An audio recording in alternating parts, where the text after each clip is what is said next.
we can bring it in. It's episode 22, I believe. Episode Emmett Smith. Emmett Smith. Nick just won a Super Bowl in Madden.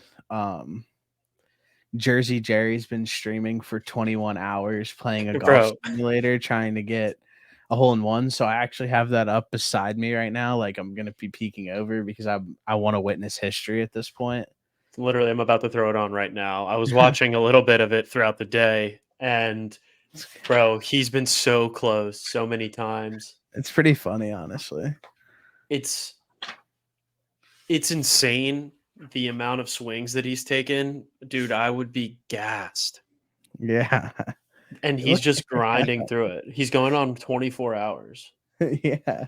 That's literally off his stone. Big Cat bought him a massage, got him an IV, like stuff like that. Stuff's so funny. So all right, well, I have strong regrets about our last episode to start off. That I wanted to say that the Cardinals had the best future because they're the ones with the best quarterback, and I wanted to take them, but I pussied out and didn't do it. And then Kyler Murray goes out this week against Noah's Philadelphia. A bad defense, a really bad defense. Against Noah's Philadelphia Eagles, and has a classic K1 game where he looked extremely healthy and kind of getting back to normal, and walked into Philadelphia with a Pens jersey on, stood on business. Yeah, he's a real prick for that. Stood on business and won the game. And that's probably what my big regret from last episode to now, because Kyler Murray's the truth. And it kind of came out over this week or after those games that like the coaching staff and like their front office have like publicly started to like more voice that they're backing of him like for the future. So signature win by Kyler Murray. Yeah, it was awesome. Do you have any statements? Yeah, I mean, I was telling people after they lost to the Seahawks that I thought that the Eagles were going to lose at least one more game, and I was pretty positive that it was going to be this one. My thought process behind the reasoning wasn't because I thought that the Eagles were going to get run all over, which they absolutely did. But I just thought that mobile quarterbacks would have given them issues all year. But I mean, the Cardinals just manned up on the Eagles in the trenches, at least on the offensive side of the football. The Cardinals looked really good. The Eagles looked really bad. The Cardinals had 4 drives in a row of 70 plus yards down the field to go score. Pretty sure the only drive they didn't score on was the pick six. I mean, yeah, the Cardinals played great. The lucky pick six. I mean, miscommunication on offense, that shit happens, but big miscommunication. Other than one play, the Cardinals had answers for everything that Eagles defense was throwing at them. And now it's not like the most complex thing in the world because the Eagles corners play 8 yards off on 3rd and 3. And that's easy, especially for a quarterback of Kyler Murray's caliber. So, yeah, props to the Cardinals. I thought they were going to win this game. Eagles didn't look bad on offense. Definitely some questionable play calling down the stretch on that last drive, but the Eagles just straight up didn't deserve to win that game. So that's the theme. And yeah, I completely agree with you. I think probably another point of emphasis that could be made is the key acquisition of the hire of Jonathan Gannon by the Philadelphia Eagles. And everybody kind of made fun of, by the Cardinals, everybody kind of made fun of the Cardinals because of the videos in the offseason. And then on top of that, rightfully so, those videos were cheesy. He's like 40. Like when I'm 40, I'm probably gonna do some stupid ass shit. I do stupid shit now. And second, like the Eagles fans seem to be so happy to kind of sweep that guy out of the door. like being like, oh, like he cost us the bowl, like blah blah blah, this that and the third. He's a really great coach, and I mean, look at what he's done in Arizona this year with a roster that isn't that great, and they have gone out and kept games close against some really great teams, beat the Cowboys, beat the Eagles on the road, have their quarterback back healthy. So yeah, he's doing a great job. And then lastly, the one more thing I want to say about Kyler Murray is what Kyler has been able to do throughout the course of his career thus far with skill position groups who are like so average. Like, I've never seen Kyler Murray roll out onto the field with, like, an elite skill position group or, like, another wide receiver who is, like, at the top of his game in his prime, and he's able to elevate that team to do, like, great things. Like, I mean, look at, like, Greg Dortch. He's an undrafted free agent. He's doing really well.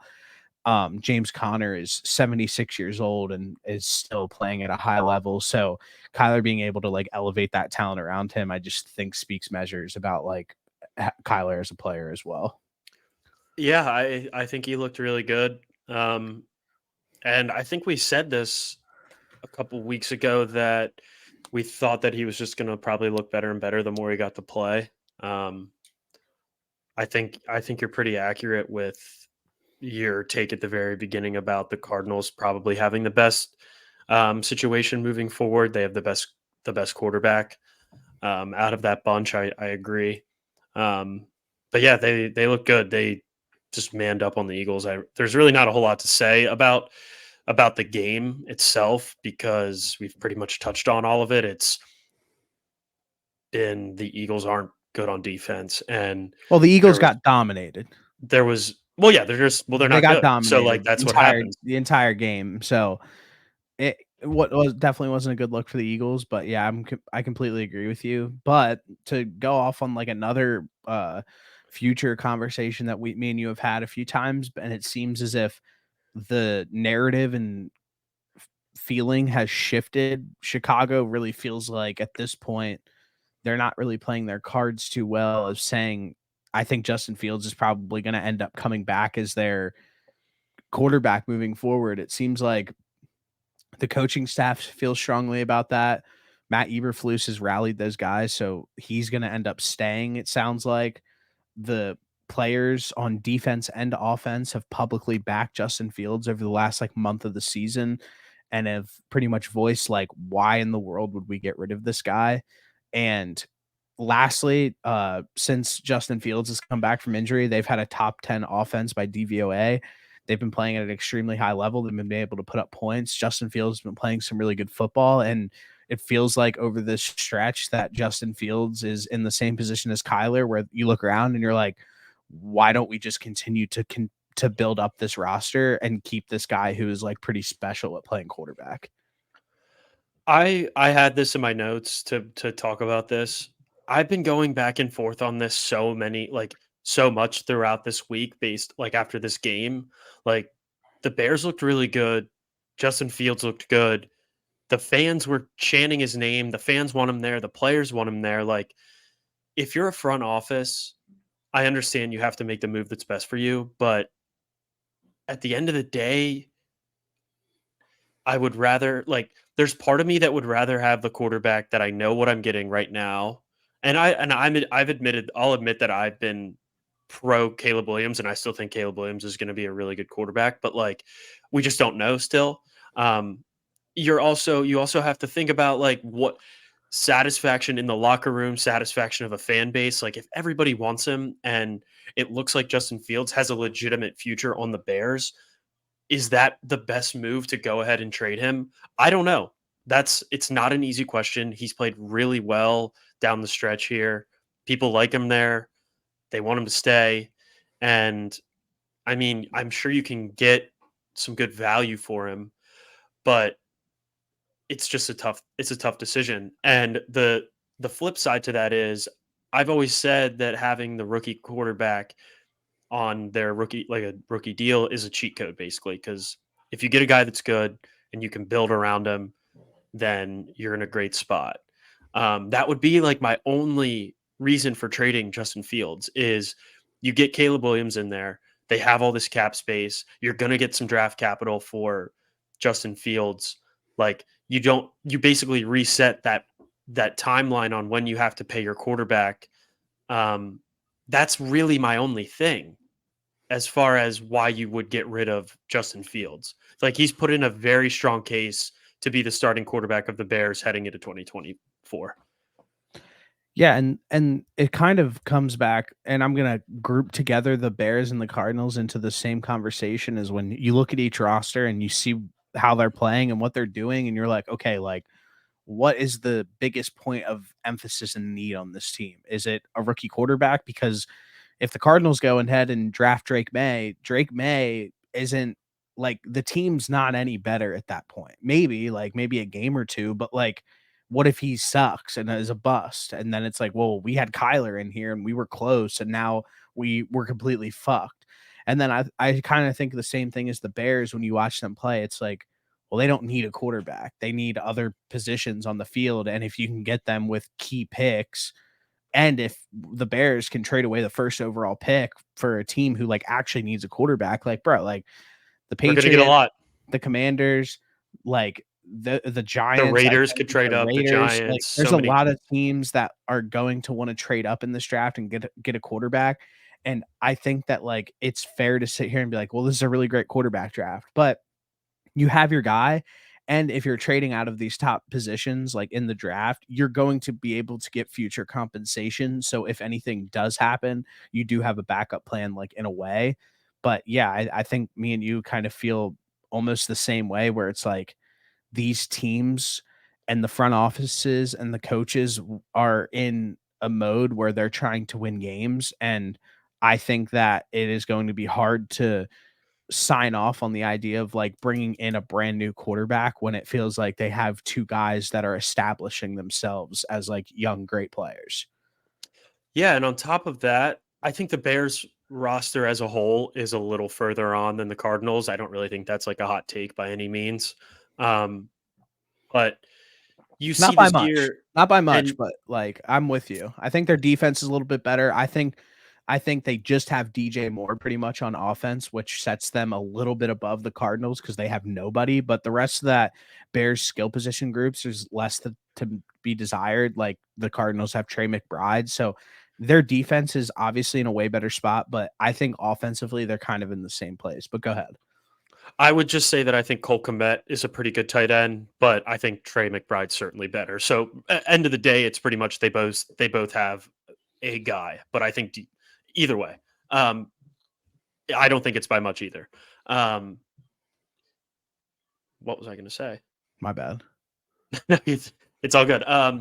Yeah, I just think that you see that the momentum that this team has built um, throughout this season, and we've seen how Justin Fields has progressed and progressed as a quarterback. I mean, they're 7-9 right now. They have a chance to finish 8-9, um, and that's a good year. I think they won what 3 games last year, Yeah. and to go up 5 games over last season. I mean, I think that's something you can certainly build on. With Justin Finding missing a full month. Yeah, finding a quarterback is the hardest, probably the second hardest thing you can do in the NFL. And I think if you have that, and I know Justin Fields is still on his rookie deal, I think you can kind of work with that. Um, with that being said, I know that like from the very beginning of the season, I was always like, oh, like I think Caleb Williams is going to go there. I think the Bears are going to take a quarterback. Bears going to take a quarterback, but Justin Fields has really shown that he can play quarterback in the NFL, and I think they're going to end up keeping him. Yeah. And I feel like we've been saying that now for the past couple weeks, but now it's kind of like rounding into form a little bit more. And yeah, I'm like completely with you on that, like for sure. Fuck, what did you even say that I was about to say? I have COVID brain. Oh, a great example of this is like last year where the Lions finish 500 essentially Yep, that's and what I had in my get a head too. get a big win to round off the year, and you start to feel like really good about that team and where they're at. And then they go into the draft and add key players with 2 first round picks where they felt to seem necessary. And now they have a playoff seed. they're first in their division and they're doing their thing. So I don't think that like that's like a crazy comparison to make when you've kind of seen it happen over the last few years. I also think that the division that the Bears are in, I know that the Packers are in a spot where they win one more game and they're in. But moving forward, I think I like where the Bears are at as a offense and a defense more than I like where the Packers are. Yeah. Um, I don't know. I think I just like some of those players on both sides of the ball. I think the Packers have some really good young receivers, but like I, I don't know. I just kind of like the Bears a little bit more, and I think the NFL is a little more fun when the Bears are good too. So I think that probably plays into it a little bit. Um, but yeah, that's kind of where I'm at with the Justin Fields Chicago Bears situation. Yeah, I'm completely with you. Next thing I have down here is the Ravens roll. I mean, Yeah, they absolutely steam pumped, waffle stomped the Dolphins, and it wasn't close. They almost did the 70 to them, but they actually chilled out. Um, Another dominant win by the Ravens. It just seems like they're probably the best team in the NFL, coming down to pretty much just they have a really great defense and they probably have the best quarterback in the NFL. Playing at a high level right now is Lamar. I mean, that skill group is so bad. And like week after week, they're like Lamar's making very high high level plays and high level throws to these guys who are making plays. Like Isaiah Likely's a second string tight end who's turning out to be really talented. Justice Hill had a big game and he's like their third string running back. Like it's maybe their fourth string running back, honestly. It's just crazy to me how much Lamar elevates this team to be so great, and the Ravens have an all-time great defense. yeah, their defense is certainly scary. But yeah, if you take a look around the NFL, there's I would say very few um, skill position groups um, that the Ravens are better than. I would say they're probably in like the bottom 10, bottom 12, maybe. But Lamar, we've seen Lamar all year. He's been balling out. And you say they suck, and it's funny because this is probably the best skill position group that they've had with Lamar at Yeah. quarterback.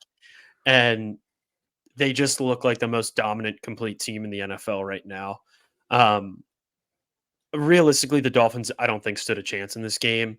The Dolphins are so injured. They lost Bradley Chubb. I'm really worried about them for the playoffs. I don't think you can feel good as a Dolphins fan going into the first round. They and on top of it, you still got to play the Bills next week. But we can get to that later. Um, the Dolphins are just in a really bad spot, I think. Yeah. No, I'm with you on the Dolphins. To circle back to the Ravens here a little bit, like something that we touched on a few weeks ago is like coaching throughout the NFL, and something that the Ravens aren't lacking is coaching. You have Harbaugh, who seems to have everybody bought in. You hire Mike McDonald at defensive coordinator. It's been an absolute smash hire. You add Todd Monken from Georgia. That offense has been absolutely rolling, and that is the key difference maker and the key factor in all of these teams that we're going to be seeing when we're going late into the season is how well is this coaching staff coaching right now, because that's what matters. And this coaching staff, I think, is probably the most rounded out coaching staff in the entire NFL, and it's just so obvious at this point. I think the Ravens defense is kind of what we expected the Chargers defense to look like. I Yeah. think the Chargers probably have just as many dudes on the defensive side of the ball, but it just goes to show how important having a good DC is. Um, and the Ravens have a great one.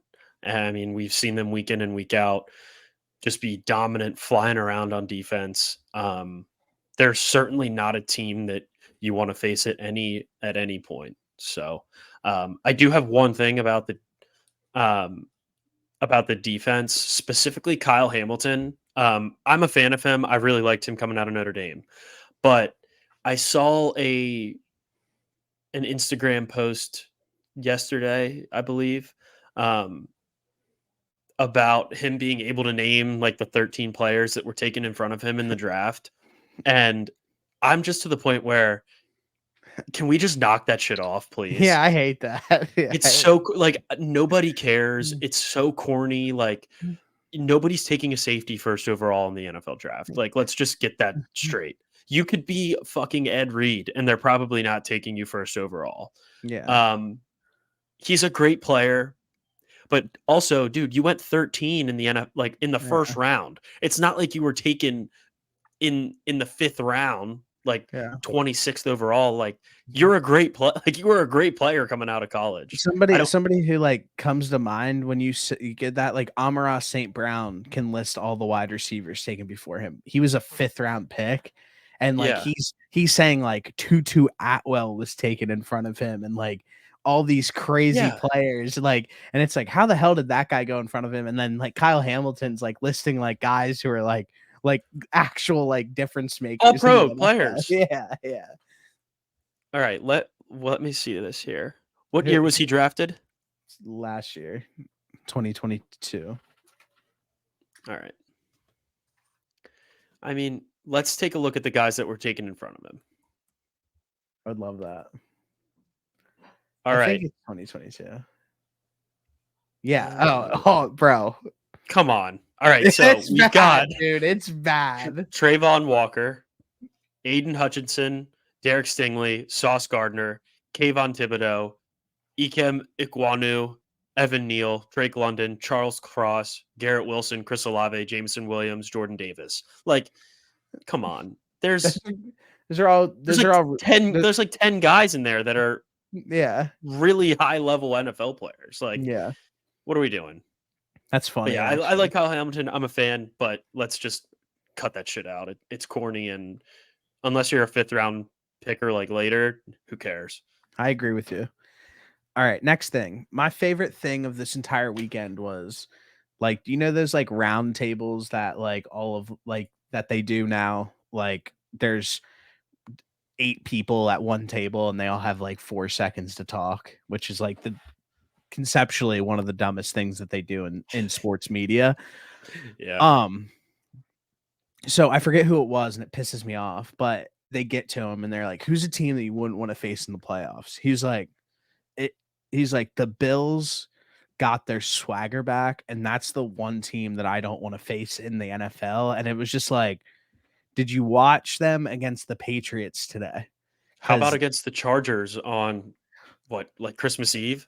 the last 2 weeks they've been against some of the worst competition in the NFL, have been absolutely underwhelming. And Josh Allen against the Patriots kind of got back to his ways a little bit and started like turning the ball over. So I'm just giving whoever I got to find that clip, but whoever said that, like, it's just so funny how biased the media is and how like much they drool over like Josh Allen and Patrick Mahomes like so heavily when there are like actual like better teams that are out there right now who are playing high level football. And for his reasoning to be like they got their swagger back and look like dog shit on offense against the Chargers and the Patriots in the back to back weeks is just low key funny. Yeah, I had that pretty much in my notes as well. That they've been very pedestrian the last 2 weeks after coming off a big win against the Cowboys. But yeah, the Bills right now are a team that I probably would want to play if I'm going into the playoffs.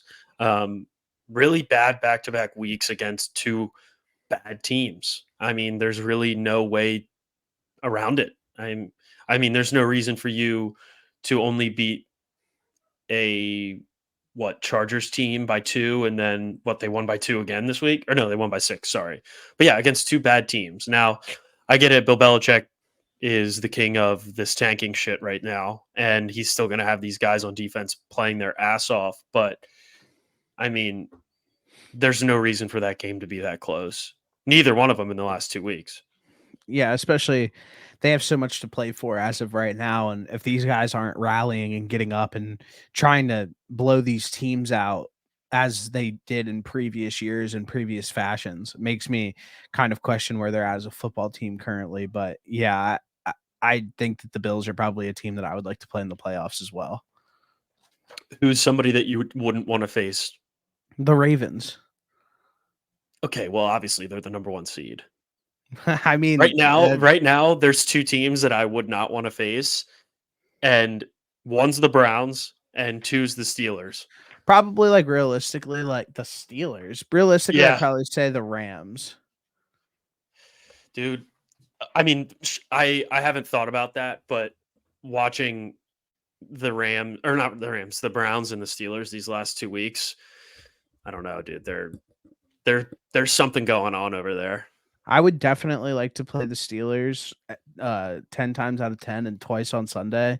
I definitely agree with you about the Browns. They're I think the torching. Browns can They're win the torching. AFC. Yeah, they're torching. I mean, it's crazy. Right now, yeah, they're playing. Joe Flacco is I don't even know how to describe what's happening. David Njoku had a insane game the other like last week, and I mean Joe Flacco's. It just feels like the Browns have like something in the water, like almost team of destiny kind of vibes, because there's absolutely no reason that they should be playing this well on their fourth quarterback with Joe Flacco at the helm.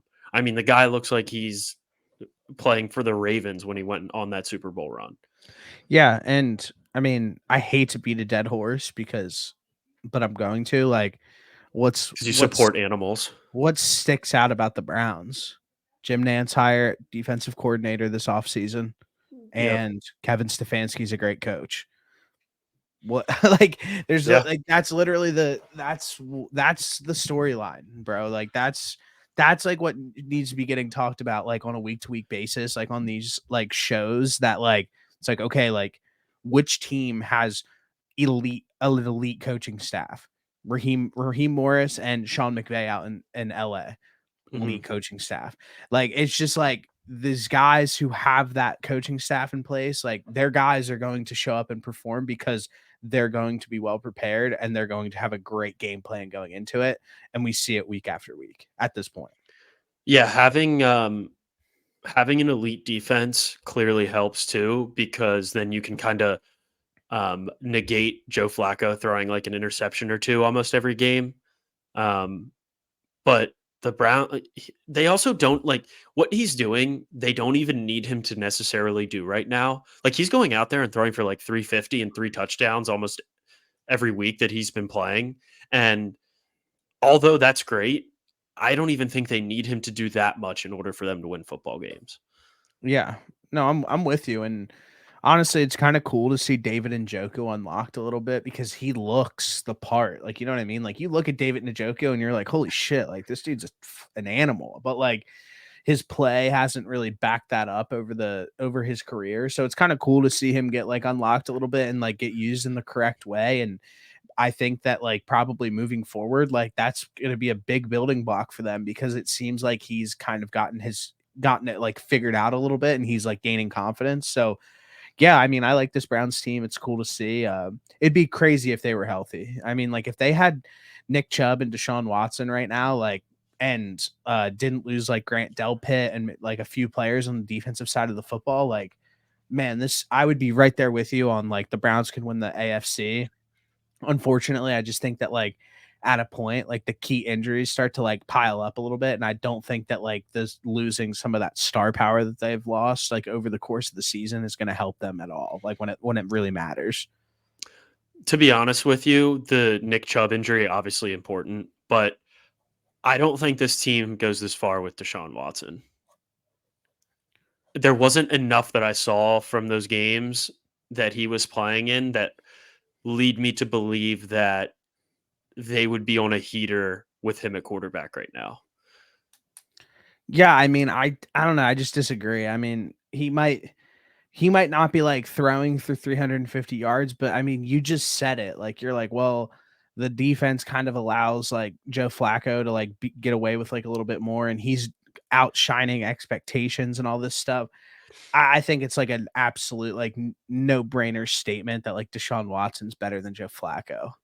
No doubt. I think he is better too, but I think Joe Flacco is just playing better football right now. I mean, Yeah, I don't. I just think that like when it matters, like I mean, we'll get to see it play out, but like having like your guy who you've endorsed and like is your guy is like important. Like Joe Flacco just got there a month ago. Like I like Joe Flacco. I love the story. He's been playing great. The Browns are playing great, but like when it matters, like and these games have mattered for them because they wanted to go and get a playoff berth, but like when they're going up against some of these other teams, like I just like want to see how it like plays out. Yeah, that's fair. I think we're going to get a good chance to see that happen. I think I don't know if I've seen about them sitting any guys this weekend or not, but we can touch on that later. But I did want to talk about this Lions Cowboys game I have that two was on disappointments of the week. Saturday night. I think it was Saturday. Yeah, I have two disappointments of the week, and that's the second one. Okay. Do you want to hit me with those, or do we want to go Lions Cowboys? I'm the Lions Cowboys is the second disappointment of the week. The first one will be quick. Okay, go ahead. Chiefs Bengals when Joe Burrow's not playing should not be televised. That matchup was so dead and like almost like upsetting to watch. Like the last few years, like that matchup has been like fireworks and like has mattered Elite. a ton. But like this year, like the Chiefs looked like shit. The game was shitty. The the Bengals looked like shit. So next time if like key players are out in this matchup, like people need to not gas it up beforehand. Yeah, I think that we've kind of seen that with the Bengals since Joe Burrow's been injured, obviously.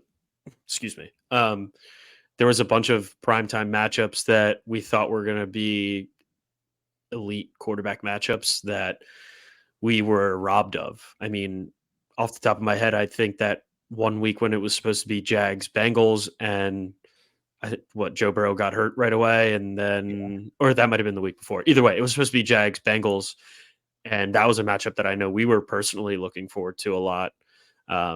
We were robbed of that. Obviously, this Chiefs Bengals matchup has been really fun to watch in years past. I'm sure there's a couple others that I'm forgetting off the top of my head, but like it just sucks. Russell Wilson, Jimmy Garoppolo last week. That was an elite matchup that we were robbed of as well. No, I'm just kidding. Yeah, second disappointment of the week. Cowboys Lions. Go ahead. So I wanted to start off with asking you two questions. I'll start off with the first one.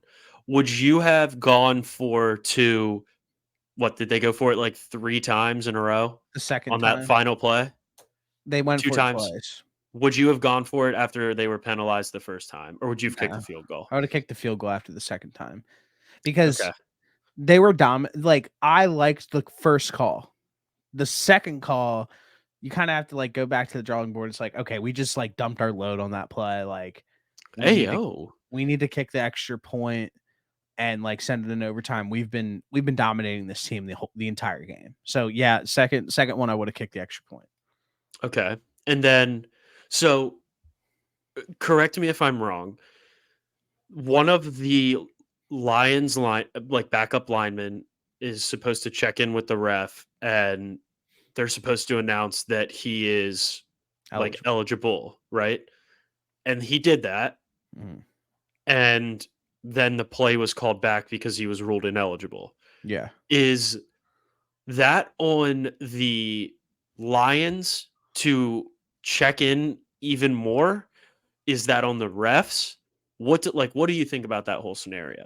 Yeah, I think probably the first way I would describe it is just like pure disappointment, because it was like a high leverage moment, and to have it come down to like one that we talked about a few weeks ago was when the Chiefs got robbed out of that touchdown, but they still had 3 plays left and like the game wasn't over yet. Like at that point, like the game was like decided pretty much. It was like, okay, like that sucks. So first way to put it is like complete disappointment. Secondly, I think that Dan Campbell in wake of trying to confuse the Dallas Cowboys during that rollout of that play, like coming down to like everybody running out, going over to the referees, like the whole nine. Dan Campbell's main goal was to confuse everybody. And in that point in time, it got to the point where it confused the referees. And the referees got confused on exactly what was going on. And it kind of led to like a little bit of disarray. It hurts to hear and it sucks to hear that like Dan Campbell like talked to them before the game and like told them and all this stuff. And they went and reported and all that. But one, you tell somebody something before the game, so much is going on beforehand. They probably don't even fully remember.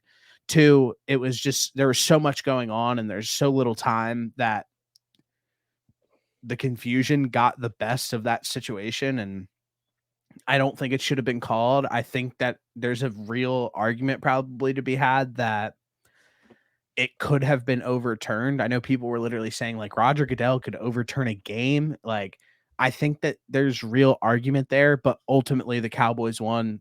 It was called. It is just kind of like a big disappointment of how it played out. Yeah, and I'm not even putting the fault on the refs for like that first part that you mentioned about Dan Campbell going up to them at the beginning of the game. Yeah. Um, and there's way too much going on within a football game for them to remember a conversation at the very beginning. Um, there's a lot of pressure on those guys, obviously. Um, Even though the refs made a bad call, and I hate the Cowboys, I still don't think I would have liked to hear Roger Goodell overturn that game. Yeah.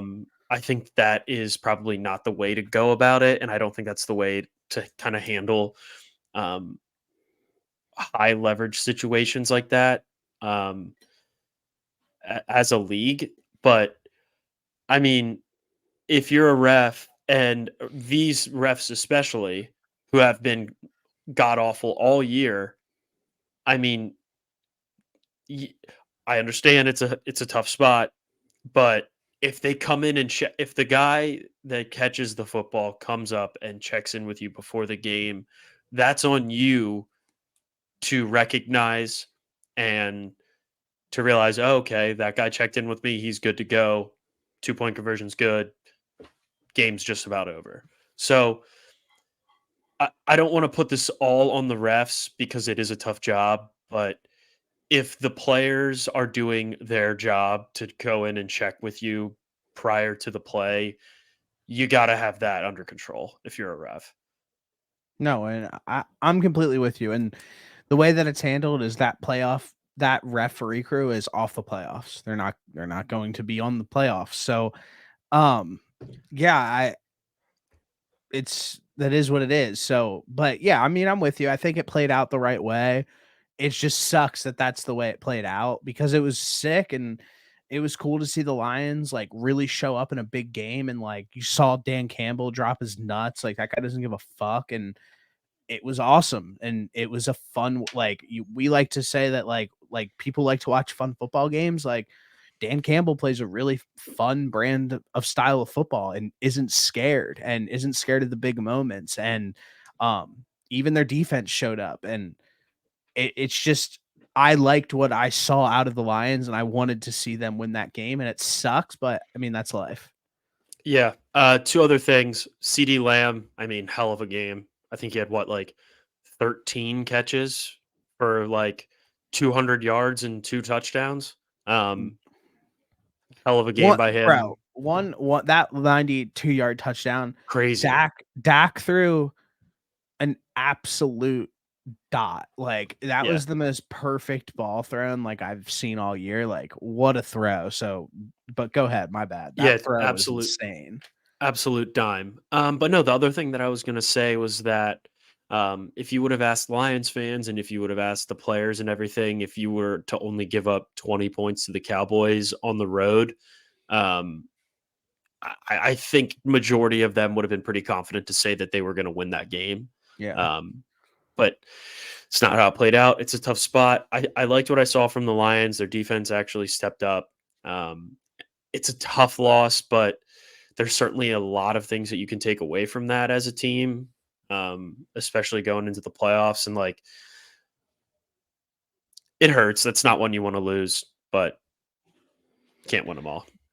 And like there's no moral victories obviously or anything like that. Like I don't believe in that, but like it has to feel good to know that like you can go into Dallas and like match up with them well and like feel good about like that matchup and like it came down to the wire and you almost won the matchup. So and one of the touchdowns that you gave up was like low key BS. So it was Yeah, like it a was it was like a it was like an crazy. absolute like honestly like the linebacker came shooting down the outside linebacker and should have absolutely demolished Dak and just did it. Should have been a safety. And he rolled out of the pocket and threw an absolute dart for 92 yards for a tutty. So stuff like that happens, but you got to feel good about what happened on Saturday.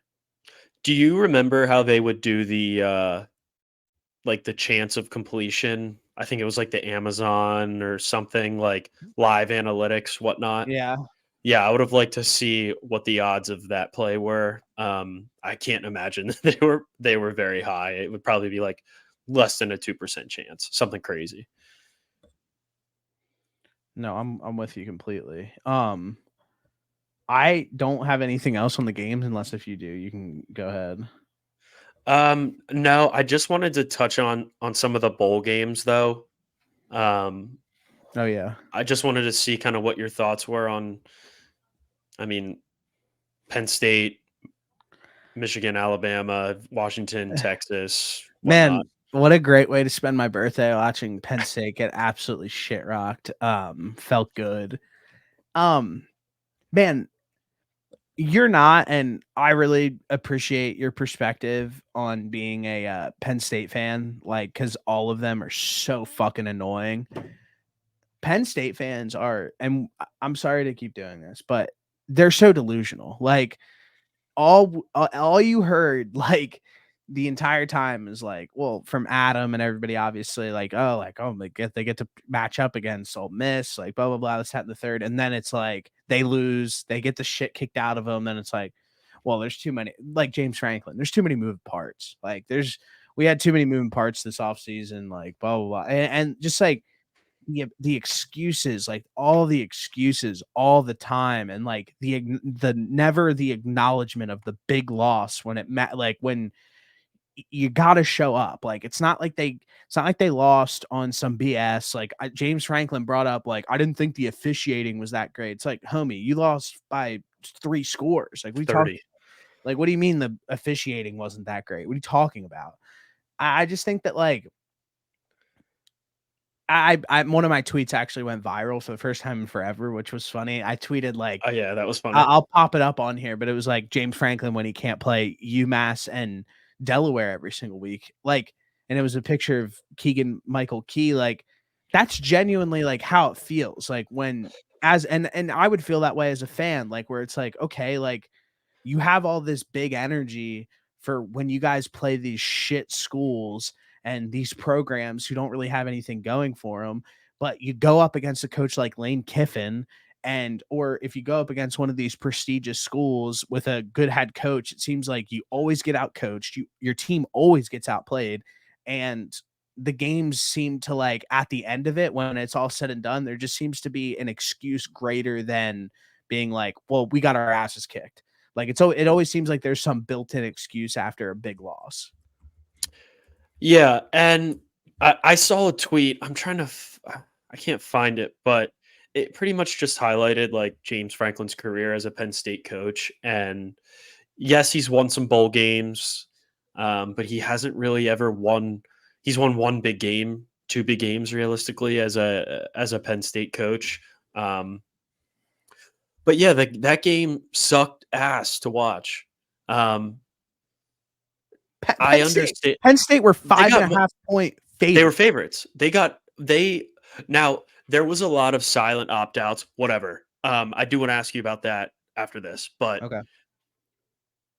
I think if Penn State had some of their players, it would have been a much closer game. Do I think they would have won? I don't think so because they can't move the football on offense. Yeah, If they can't run, they aren't doing shit. So, do I think Ole Miss would have scored as many points as they did if everybody played? Probably not, because that Penn State defense has been relatively elite all year. Um, but they just can't move. They can't pass the football, and they're so one dimensional that I don't think it would have mattered. Um, fair. the Not having an OC or a DC doesn't help either, but I don't know. You I had a think Ole month Miss is to still probably the better team. kind of round that out, like, don't you think? Like, Correct. I get Yeah, yeah, maybe not yes, hiring the guy that you have going into next season, which is completely fine, which is a whole different conversation that we have again about college agreed. football that we can have because I think that we'll have it in a second. Like, you can ask me about what you wanted to ask me about, but I want to go back to like the coaching changes and stuff like that. But go ahead. What was the question that you wanted to ask me? So, the second thing had to do with players opting out. Um, what do you think about that whole If you're situation? not a top 5 guaranteed projected pick, you should not be sitting out of anything. Okay. Um, these like moments and everything are so valuable, and I promise you, like, I'm not Mhm. just pulling that out of my ass because I like think I know what I'm talking about. Like every single move that these guys make from now until the day they get drafted is going to be completely put under a microscope, and any wrong move that a coaching staff or an organization feels that you make as a misstep will be a mark against you.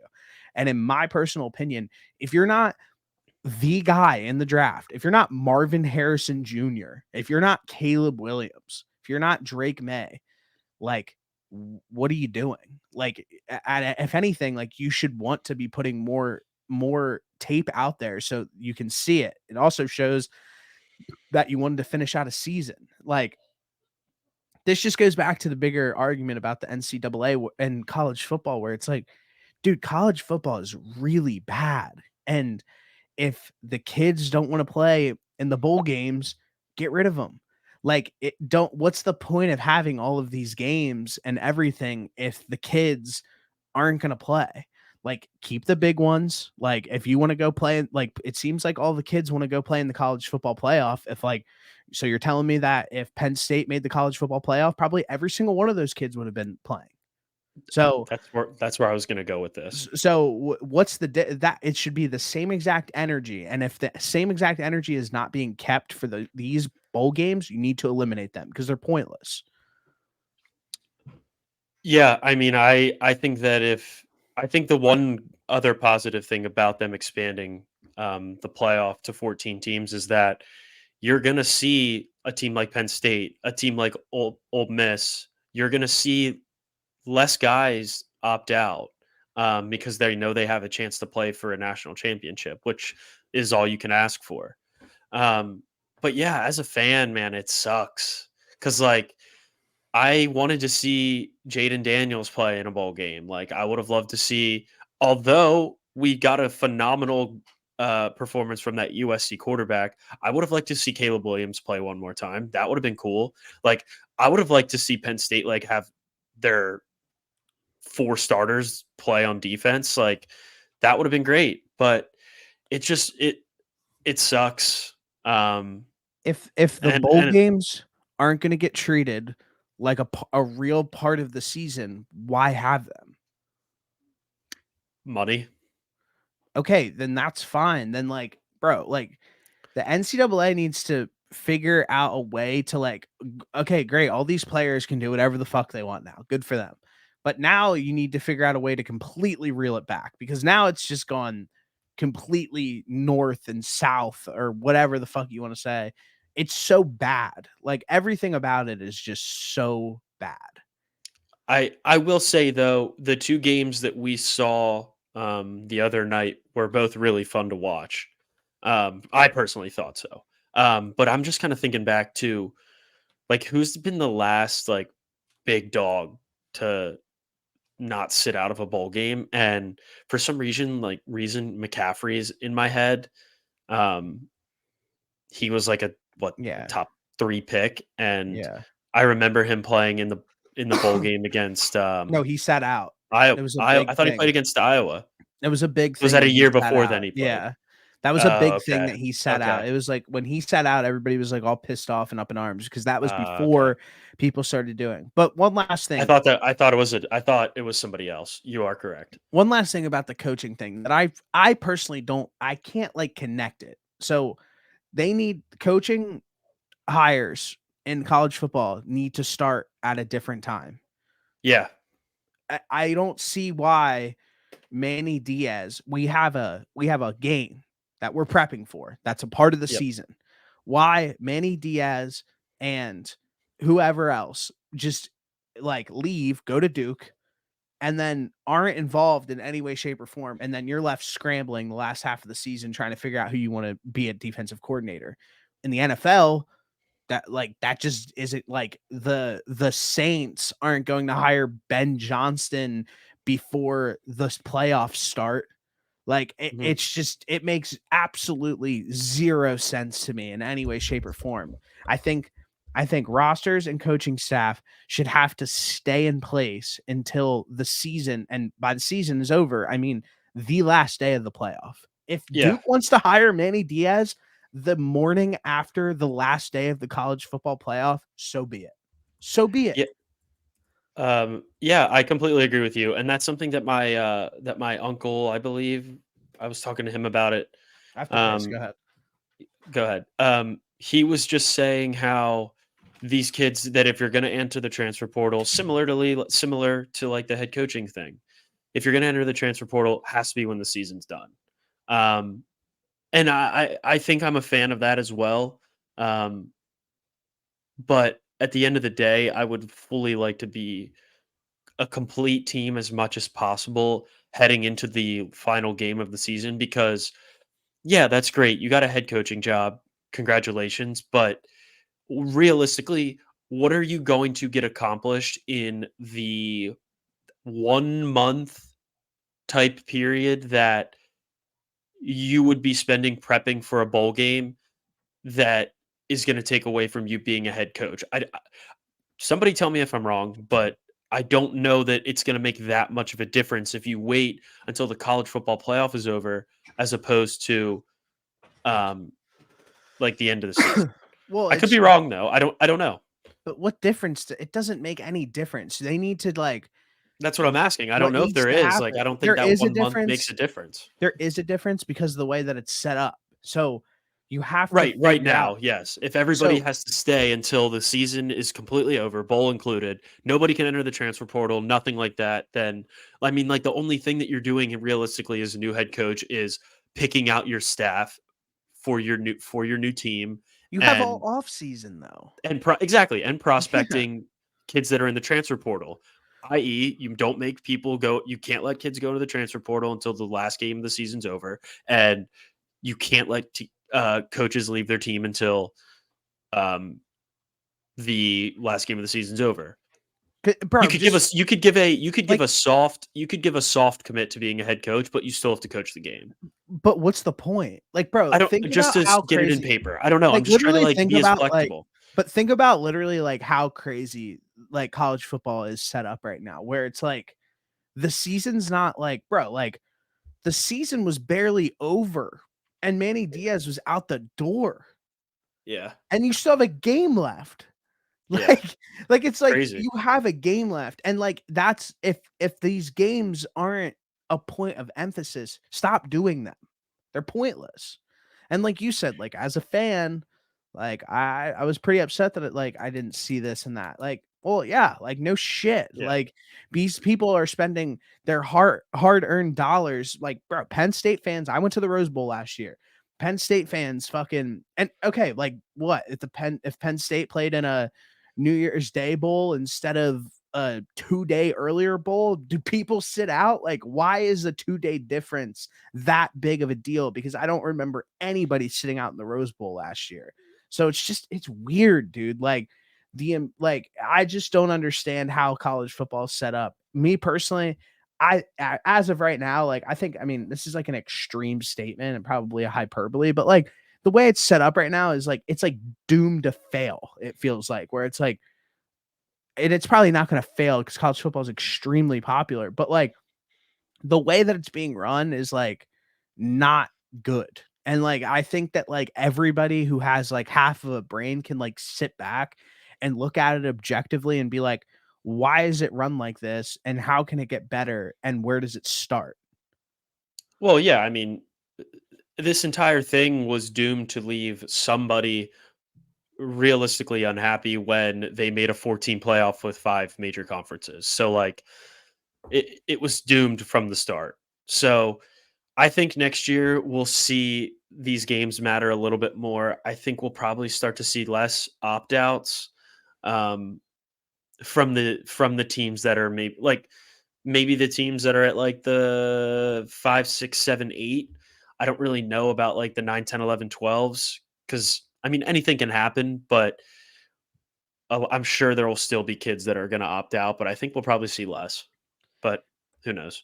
Yeah, we'll see. And that's what I'm saying. Like, so what? Like, if you're the 14th seed in the playoff, but Yeah, and you play on December 30th, but if you're the first team out on December and you play December 29th, you're going to have 15 kids sit out. yeah. I don't know. It's It's the just fine stupid. line, I guess. It's just like that's where it's just like so confusing. Like, how are these kids making the decisions? Who's in their ear? What agents are telling them what to do? It's like it's just such a crazy process, and it needs to get cleaned up very badly. Yeah. Yeah, I agree. It's too chaotic at this point. Yeah, So, I do want to say that while we've been having this, they did announce the um, Pro Bowl players I for the just saw that. NFL. I just saw that, bro. Last year, the Pro Bowl was out at Vegas at the same time I was out there, and it was so cool to see all those guys in person.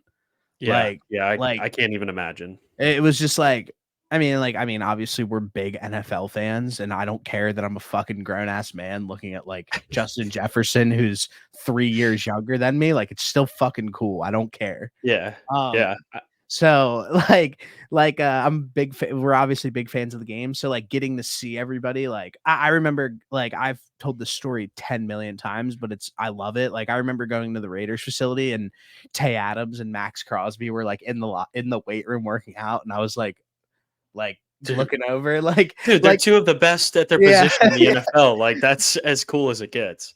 I was literally like looking over in the weight room like every like 5 seconds, like like seeing what they were doing. Like I was like, holy shit, this is awesome. Like Yeah, I know that you're not someone that's gonna even like go up and ask for a picture or like take a video because no. you're just not like that. I would say that I'm probably the same way. Just like take it in because that's cooler at the end of the day. But yeah, I mean it's awesome that you got to see that. I mean, obviously these guys are the best of the best. So any opportunity that you get to see them in person is like sick, surreal almost like because we I don't will get to like we say, don't get to we see these guys 17 times in a yeah. year.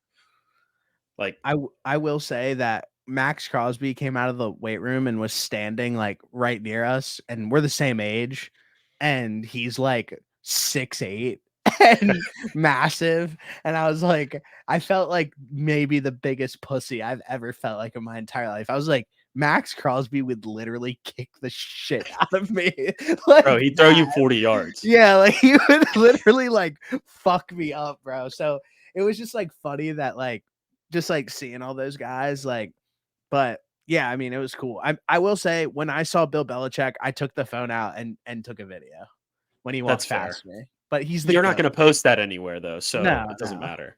It's of his But yeah, ass. yeah, of course. Why wouldn't it be? Mhm. But yeah, so just real quick, just kind of wanted to know what you thought about those two games, those two college football games. Then we can get into the last the last week of the season. Yeah, the Michigan game was kind of boring at first, I'd say, and then it like heated up obviously at the end. was kind of like a heavyweight fight, it seemed like.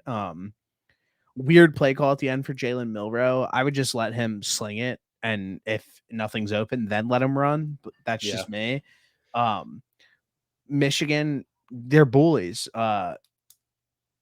Good for them. I'm happy they won. I want to see them win the championship this year. That's just me personally. I like Harbaugh. The next game, Washington, like it's so funny. The only thing that I can take away from that game is it's so funny when a casual fan watches who doesn't understand anything and they're like, well, Michael Penix is the best quarterback in this draft, and it's not even close because he's balling. It's like, well, yeah, but like that's just like not how it works.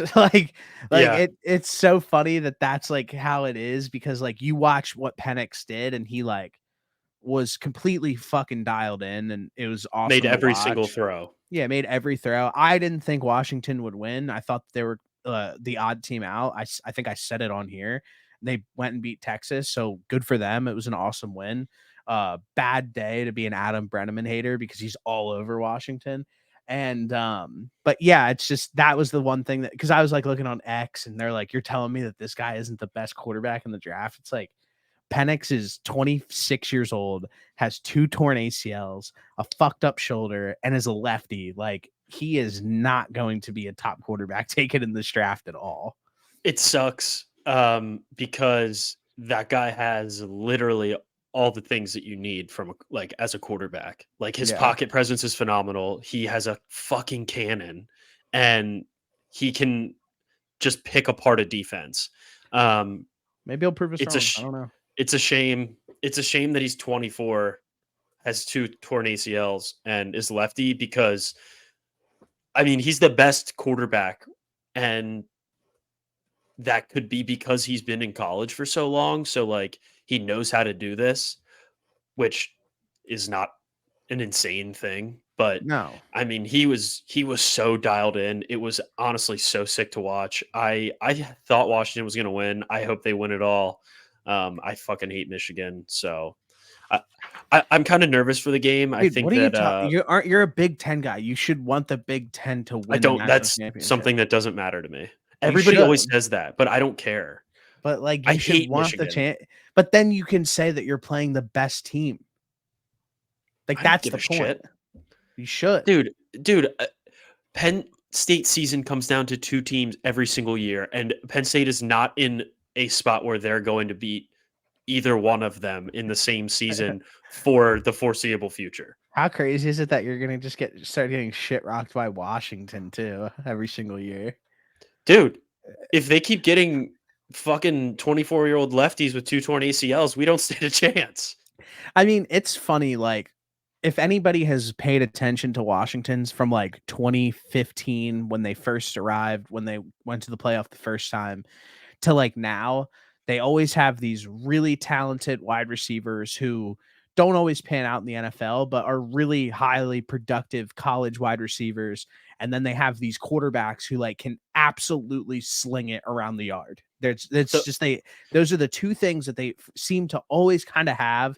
And so for me personally, like it's not like out of character to see Washington have like these players be really good. I think they're playing at a really high level. We'll see how they play at the next level. I don't think Penix is a remote decision to make it the next level. He might be like I kind of look at him like how like he's and it's crazy to say, but like Hendon Hooker. Like Hendon Hooker went to the NFL. He's probably going to be a backup. Like that's probably what Penix is going to be, but Penix is a dog and he is going to go down as an all-time historic great college quarterback. And there's nothing wrong with that. no, not at all. I'm kind of right there with you. Um, I think that he ends up getting picked probably. I think he probably makes it to like the second round. A lot of people that I kept seeing tweet about was the Vikings taking him just because it'd be cool to see him sling the rock to Jay Jettas, Hawkinson, and Jordan Addison. That would be cool, but who knows? I do think that I do think that Washington always kind of has a good quarterback and a good receiver. It always feels like they have like a really good Hawaiian D tackle and then like Mhm. one random good secondary player. They always have bro, they always have good corners. Always have good Yeah. corners. Yeah. Trent So Trent there's McDuffie, Byron Murphy Jr. over the past few years who've, like, come out of there, Buda Baker, like, yeah. they've always had these players who, like, I mean, I remember when John Ross came out of Washington, I thought he was gonna be the best wide receiver to ever play the game of football, but, Correct. like, he was so good, like, so Oh, Nate Robinson too. Can't forget yeah, him.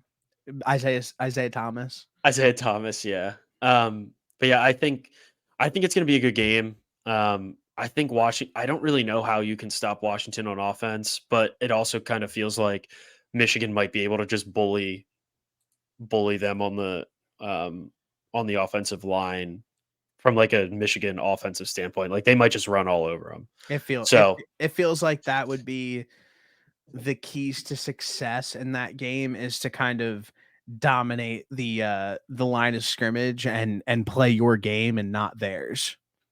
yeah, I will say though that Washington offense is dialed in. That O line is really really good. They went up against a good Texas D line, and I mean Penix was just out there doing his thing. So I think it's going to be fun to watch. Washington's like the best Pac-12 team like the last 15 years. I don't even think it's close. Yeah. So good for them. Shout out Oh, Washington. also shout out where is he from? That post game press conference. Free the Tampa. guys. Yeah. Free All-time Hooley great. Yeah, all-time great post-game press conference. in the purple do rag. Okay. Are you ready to go over week 18? Let's do it.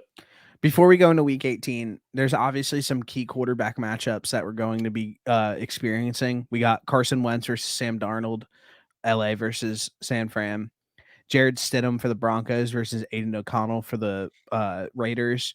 We have Mason Rudolph for the Steelers versus Tyler Huntley for the Ravens. And then we have Blaine Gabbert for the Kansas City Chiefs versus Easton Stick for the Chargers. So those are some quarterback matchups that you should probably keep in mind Mhm. going into this week. I know everybody's been kind of talking about like incentives and shit like that. Like That too, yeah. if you're into that and know everybody's incentives and want to go through everybody's contracts, go ahead and do it. I'm not going to, but we can get into this week. The first game is Steelers versus Ravens. Steelers I at do Ravens. I do just want to say the playoffs as it stands right now, Ravens are the 1 seed, Dolphins 2, they play the Colts, Chiefs 3, they play the Bills, Jags 4, they play the Browns. And then for the NFC, we got the Niners at 1, Cowboys at 2 versus the Packers, Lions at 3 versus the Rams, Bucks at 4 versus the Eagles. So I do have the playoff clinching scenarios here pulled up. But yeah, game 1, what do we got? Steelers Ravens. Yeah, so Backup Steeler quarterback battle. yeah. I mean, I like the Steelers here. They've been playing really well with Mason Rudolph. I think it's going to be a close game because I think Tyler Huntley is obviously not a scrub and we've seen him win games before. Um but yeah, I like the Steelers here. They get in with a win plus a Buffalo loss. They pretty much just need to win and then need Buffalo, Jacksonville, or like a tie between Houston and Indianapolis. So they don't control their own destiny, unfortunately for Steelers fans, but I do think they get a win here, which certainly helps them. I'm gonna go Ravens here just to win outright. Just like their vibes better than the Steelers. All right, fair. Next game, Texans at Indianapolis. Um, Indianapolis. what's is there play? What's the playoff implication for this game? So what's at stake? We've got. Wait, what is this matchup again? Yeah, okay. Rate Uh, um, Texans Colts. so Colts clinch the AFC South title with a win plus a Jacksonville loss or tie, or a tie plus a Jacksonville loss. Um, at the very least, they win, they're in. And if they tie, they need a Pittsburgh loss or tie. So they do control their own destiny here to get into the playoffs. But in order to win the AFC South, they need a Jacksonville loss or tie. So, with that being said, I don't know. CJ Stroud's back. I don't know. This is my first instinct. I would take either side of this game and just make it plus 7.5 for a teaser leg. It feels like this game can't be decided by more than one touchdown. I agree with you. So the I don't even Texans want are to pretty pick a much side. I don't know. I mean, this game is for the pretty much for the division. So like Houston wins the division if they win straight up, or if Jacksonville loses or ties, and then they make the playoffs pretty much the same way with a yeah, win. So like Jacksonville this is needs to lose for either of these two teams to win the conference. incorrect. Incorrect. Houston wins the conference simply by winning. Did they win the head-to-head matchup 2-2? I don't know what the head-to-head matchup is off the top of my head, but I'm reading ESPN right now, and it has Houston clinches the AFC South title The with hell was that? I read South title with a win or a Jacksonville loss or tie. So Houston wins and it's theirs. You just said if Jacksonville loses.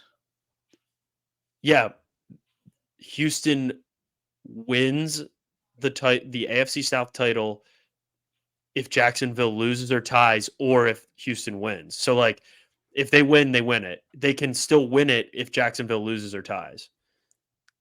Because Jacksonville plays the Titans, and that's another in conference or like All right, in whatever. division. I'm confused. Regardless, I don't know about this game. I don't want to pick either side.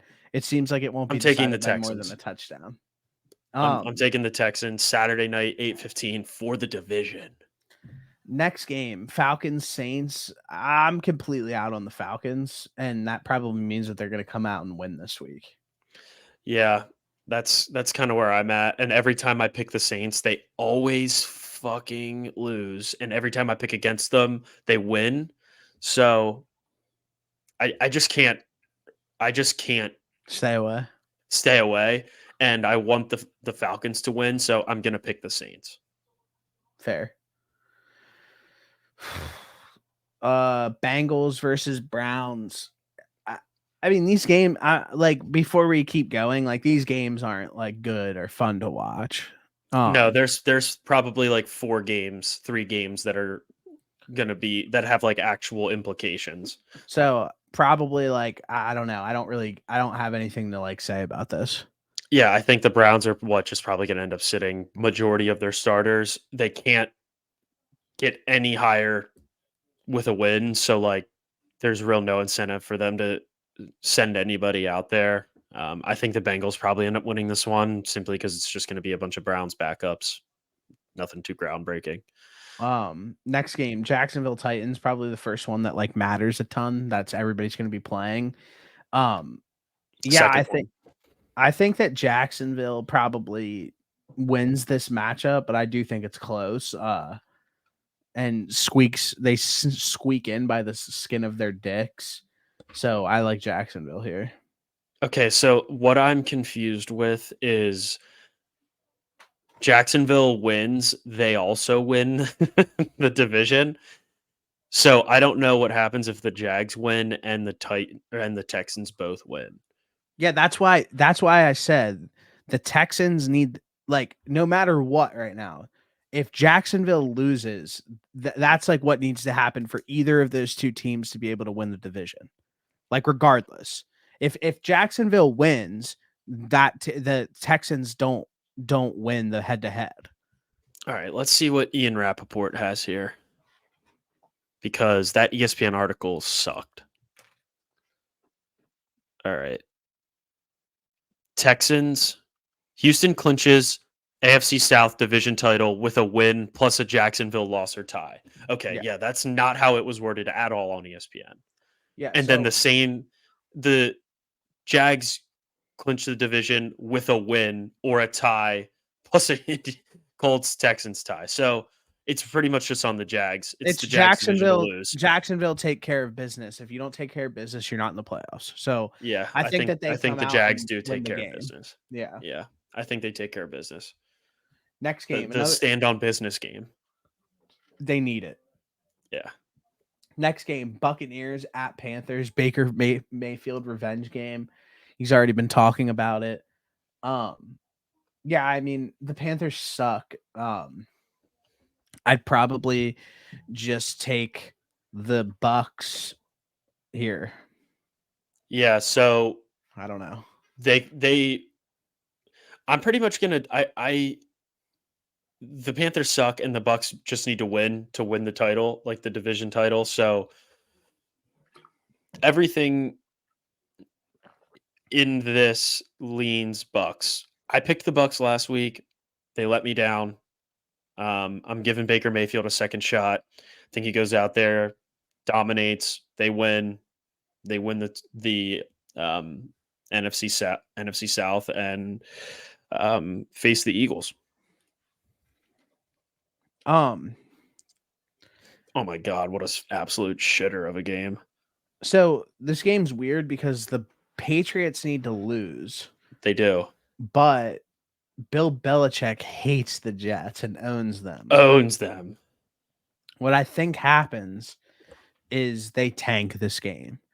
I think I'm going to bet Patriots to win the first half and then the Jets to win the game. Let me see what that's at. I think we see Ramondre Stevenson play quarterback. I think Bill just goes straight Wildcat all game. Plus Ramondre Stevenson's on the IR too. Plus 850. Plus 850 for the Patriots to win the first half and Jets to win the game. I just think that like I said, I don't think that they want to win this game. It doesn't help them in any way, shape, or form. So not at all. So I think I would take the Jets to win, but like I don't feel great about that at all. The only way that I can see New England trying to win this game is if Bill Belichick has some evil agenda to fuck over the organization if he ends up leaving. Yeah. But if he stays, then and he wins this game, the only person that it's hurting is himself. So the Lovie Smith game from 2 years ago. Yeah. At Chicago. So yeah, I'm with you on that. I think he stays. I think that, like I said, I'm gonna actually bet that because I think that it could be like a potential good bet. So Pats to win the first half, Jets to win the game. Yeah, I think the Jets probably end up winning this one too. I mean, they need what does a win for the Jets do? Takes them to 7-10. They probably end up at like 10, 11, or 12 somewhere in there for draft picks. So the Lions are playing starters, right? Yeah, they have to be. What I personally think after watching the games last week, I think the Vikings are on purpose trying to lose currently. Playing Jaren Hall last week, I know Mullins got named the starter for this week, but playing Hall last week was a clear way to just like completely lose the game. So with that being said, I just think that the Lions probably win. Oh, I don't even if you're trying to lose, why wouldn't you just keep Jaren Hall in? I don't think Nick Mullins is going to be much better, but also who cares if you're trying to lose? Good point. I think the Lions, they still want to win every game just because that's how Dan Campbell is as a person. He just wants to stomp your throat out, then spit down your neck. No bullshit. So yeah, I think the Lions win this game. Okay, next game. Chicago at Packers. Packers win and they're in, I'm pretty sure. That is correct. I want to go Justin Fields spoiler game here and puts himself in strong consideration to stay in Chicago. So I do too. So Justin Fields money line game. Yeah, I'm right there with you. They already have the number 1 pick at this point. So why not try and win as many games as you can? Justin Fields is playing for his future. And it genuinely feels like the Bears want to win football games. So and you're playing your arch nemesis. Like you want to go out there and beat the piss out of them. So like I'm right there with you. I think the Bears win this one too. Next game, Dallas versus Commanders. The only thing that I'm like really worried about is them pulling their starters at halftime for like any foreseeable outcome that happens in the earlier games or while a game's going on for them. But if they don't do that, I think that like we could take alternate lines here for the Cowboys, and I think that they just like could shit rock them. Yeah, I think so too. I think like the Commanders are in that same spot too, where they're trying to purposely lose Lose, games. yeah. So I I don't know what's going to happen. Are they going to play Jacoby Brissett or is it going to be Sam Howell? Because like they actually are a better team when Jacoby Brissett plays. I don't know. I don't know who they play. I don't think it matters. I just think they suck. I don't think so Yeah. either.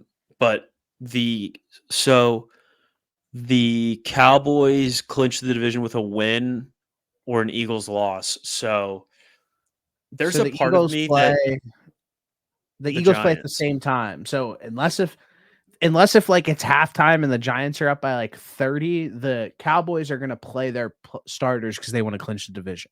Yeah, that's what I was just gonna say. It feels like the Yeah. Cowboys are gonna want to win this one. Okay. So So I like the Cowboys then in the spot like big time, like a lot. yeah, so do I. Next game, Seahawks versus the Cardinals. I guess the way that we can look at this is Cardinals arrow pointing up, Seahawks arrow pointing down. Um, the Seahawks defense has been one of the worst in the entire NFL. And I don't foresee that turning around and at any point right now. And I think the Cardinals are in the business of trying to end the season strong and win another game. So I really do like the Cardinals money line here. What does a win for this Cardinals team get you though? Just bro, I mean, probably nothing but Yeah, morale. I morale. mean, Yeah, at this point, like they don't have a top 3 pick, regardless of what happens if they win or lose or whatever. So, like like I'm letting you know that they're trying to win these games. They're not like well, no, I get losing. that. I don't think Like Kyler Murray would be playing if they yeah, weren't trying to win. like the Patriots and commies are actively trying to lock down the 2/3 spot right now, like Hmm. hard. Yeah, So I just think that probably the Cardinals are trying to end the season on a high note with a win on the road against the Eagles and then beating Seattle at home. So get a win for their home fans. So I like the Cards money line. I like the Cards spread, but I do see here that Seattle gets into the playoffs with a win plus a Green Bay loss or tie. So Seattle is still playing for something here too. They're playing to make the playoffs, and at the very least, they got to win. But like, I still think this game's gonna come down to the wire because, like you said, Yeah, the Seahawks defense is trash, and I the think Cardinals like are still playing still. I think it comes down to the wire. And I mean, the Cardinals have literally been a top 5 rushing team over this back half of the season, which is ridiculous to say. Yeah, And we saw what the Steelers did to this Seahawks team last week on the ground with Najee. So I just feel like it's a bad matchup for Seattle. And I know that they're playing for something, but dude, I'm out on Seattle. They've done nothing but screw me over all season. yeah, that was you were big on them throughout the beginning of the year, but they really let you down. Yeah. Next game, LA Rams at the 49ers. I mean, I just think that this game's kind of a no-brainer. I like Sam Darnold way more than I like Carson Wentz. I mean, this is the only Yeah. game that I would probably have a very strong side on if I had to say it. I mean, I just think Sam Darnold is a way better option at quarterback at this point than like Carson Wentz is. So I just think the 49ers win. Yeah, I think so too. It'll be fun. I'll actually enjoy watching this game because I want to see how Carson Wentz looks in this offense. But the Rams already have a playoff spot. Niners already have the number one seed. Like the Niners are realistically not playing for anything at this point. But even then, I think it's four is probably the right number. Um, I think the Niners end up probably winning this one though. Carson Wentz isn't good, so. Next game, Philadelphia Eagles at the Giants. I don't care about the Eagles at all. I hate watching them. They suck. They're not fun to watch. They're even worse in the media after the game. Jalen Hurts, if I don't know how many more learning experiences you guys need to have. But this game is do or die for you guys. And if you choke against the Giants, the world is going to implode. So handle business and it will be. Yeah. I mean, I'm right there with you. I do agree with like the post game press conference things. There's every loss is a learning experience. That's great. I get it. But eventually, like you got to learn from them, and like that's not clearly not been happening. It's do or like you still have a chance to win the division, even though it's slim. And for the sake of not going into the playoffs on a 4-game losing streak or losing 4 out of your last 5, like you need to go out there and absolutely shit pump the Giants. Do I think that's going to end up happening? Probably not, but I do think they end up winning. What was the first spread of this game 2 weeks ago? 13.5. Yeah. And now it's under a touchdown. Like they're bro. The Eagles. It's a first round exit either way. They need to figure it out. But if they don't have a stand on business game here, like what's the sign language? It's like yeah. Next game, another game that I just like don't really care about is the Raiders versus Broncos. One thing that I guess if you really want to bet on this game is that the Raiders have been playing at a top 10 defensive level over the last like month and a half. I don't have anything really else to say about this game though. I don't want to pick a side. Yeah, I mean neither one of these teams are in the playoffs at this point. Both of these teams are like in no man's land because I mean you lose, you go 7-9, and you probably only move up like 3 spots and in the draft. So I don't know. I guess if you're Denver, like you have a little bit more reason to win this game. You can finish your season 9-8. Like I think that if you would have asked a bunch of Broncos fans how they felt about the season going into it after those first couple games, and you would have told them that they could finish that season 9-8, I'm sure they'd probably be pretty happy. Yeah. But I don't know who's even playing quarterback. Is it Stidham? Yeah. Yeah. I mean, great. Stidham versus O'Connell. I'm taking the over. I think it's a points fest. Next game, 60 Chiefs. points. I don't hate that actually. The next game is the Chiefs versus the Chargers. First thing that I initially feel when hearing about this game is I'm confused on why the Chiefs are resting their starters. I know in past years it's been different for them and they can rest their starters. Me personally, I kind of viewed this game as almost like a get right game for them and to kind of like build some momentum going in. Maybe not play the entire game, but like, hey Play the guys, first half. yeah, like, hey guys, like we're gonna go out and we're gonna try to play a really strong first half and like rally and like Kelsey, you're gonna have 6 catches and a touchdown, and we're gonna go down and drive and score like old times. So not really understanding how they came to that decision. I think it's a bad one. That's just me. Bad vibes around the Chiefs. I think the Chargers win, but this game is just like, who cares? Yeah, I'm right there with you. This feels like a game that the Chiefs go out there and start and sort of working on some stuff, build a little bit of momentum because it also feels like Travis Kelce just is a shell of himself. I get you clinched the division already. but at least like go play like a half or a quarter. Like I Yeah. always feel like Andy Reid's a guy that would want these guys to play like at least a quarter rather than just sit the whole game. But I guess I'm wrong. I don't even know who the backup quarterback is for the Chiefs. I said it. It's Blaine Garbant. Chad Henne. Not anymore. I wish. Last game, probably the biggest game of the week, the most meaningful game. Bills versus Dolphins. Um, it's for all the marbles.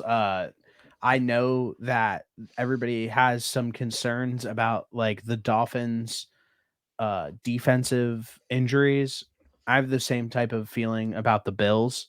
I don't think Waddle's going to be playing, but I saw Tyreek Hill's in a boot today at his house being on fire. So not too sure exactly what's going on with his foot still, but man, I want to see the Dolphins win this game, plain and simple. This is a heart pick. This isn't logic or anything like that. I want to see the Dolphins win this football game. I don't want to see the Bills win. So I like the Finns at home against the Bills.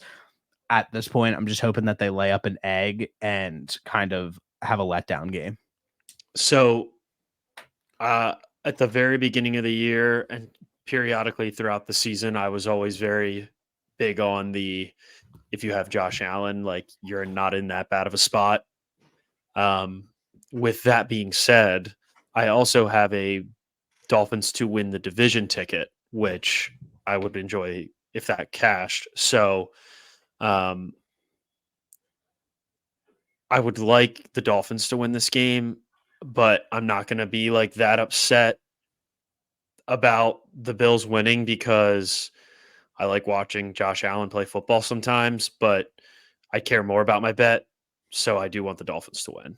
So with that being said, I will also be taking the Dolphins. And hopefully they win and win the division for me. Yeah, I need to see the Dolphins win this football game.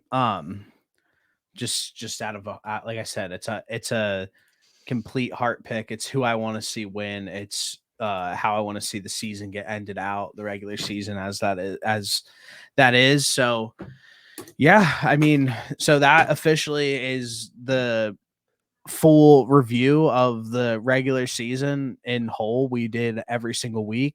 Good for us. We were locked in, and now we get to do the playoffs. So feel good about all those games that we just previewed. Feel good about the last few episodes that we've been pumping out, and that's all I have to say. Oh, It's you been wanted to quite. do something? What did I want to do? Top plays of 2023. We can save that. We can save that. All right. Do you want to? I I mean, we're at an yeah. hour and a half. I mean, I have them. I mean, it's up to you. But you can We say your can. thank yous. You can say your thank yous. Mine. I, Hey, listen, mine's not going to be too long. If yours is going to be long, then it's fine.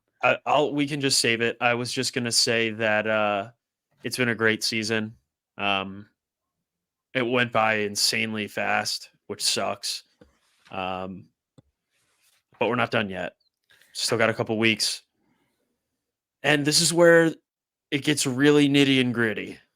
Um, but yeah, still a lot of football, still a good amount of football to play, but it's been a great season. Um, Looking forward to the games this weekend. Hopefully, we get some good ones. Um, I don't know how, but it'd be great if the Cowboys could end up losing and the Eagles could somehow win the division. But I'm not going to get my hopes up. There's one thing that I did want to mention that Insane ask. was very funny. Yeah. Um, was is it Reese Davis on Yeah. um, before before one of the college before the Michigan Alabama game, talking to Jalen Milrow about his brand, LANK, let a Yeah. naysayer know. Yeah. Um, Absolutely hysterical. If you're Jalen Milrow, like you have to tell him that's what it means if he's going to go talk about it on Yeah. ESPN. So I did just want to go. I did just want to mention that because I thought that shit was hilarious. And Great. Pat McAfee's the man. Yeah, he's funny. He's fucking he timed it perfectly. Like he's just a comedic genius, honestly, at the end of the day.